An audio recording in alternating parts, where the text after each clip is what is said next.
Brothers and sisters, it's a joy to gather again as we make our way through this Passiontide. Alongside these stations of the cross, we find ourselves today confronted by this striking scene where Simon of Cyrene helps Jesus to carry the cross. And so we read from Mark 15:21. They pressed into service a passerby, Simon, a Cyrenian, who was coming in from the country, the father of Alexander and Rufus, to carry his cross. We see in these brief words and in this brief encounter the depiction of a man who, despite perhaps his resistance to being placed alongside a criminal, his surprise and embarrassment at being the center and focus of attention, Simon finds himself as close to the Lord as anyone could find themselves. And we know within the Synoptic Gospels that our Lord speaks quite clearly about the mark of the Christian. What does it mean to follow Christ? It means to assume our crosses.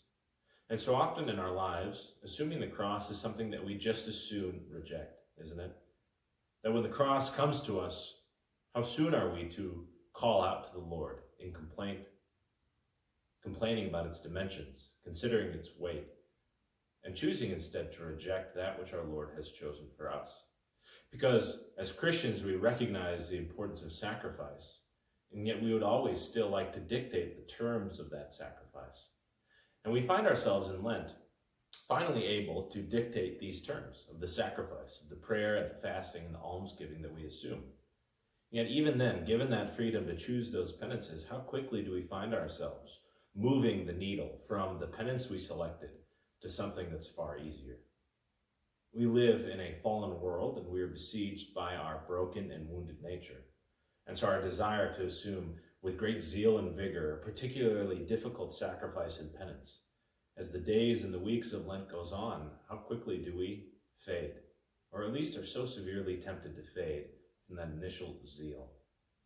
And so our Lord in his mystery and our Lord in his understanding of us will give us these crosses, not simply as one who places a weight upon our shoulders to test us in some capacity, because he promised us that his yoke would be easy and the burden light, but rather he places these crosses in our lives as a means of drawing us closer to him. Because it's there under the weight of the cross that Simon was able to look to his side and to gaze into the eyes of Jesus.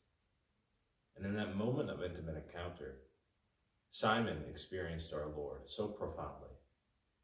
And so, brothers and sisters, as we make these last days of Lent particularly special, the church is asking for us to really hone in on and practice that prayer and fasting and almsgiving for the sake of preparing our hearts. And we have to keep in mind that the crosses that we have received and that we will continue to receive, perhaps our preparation for a greater cross down the line.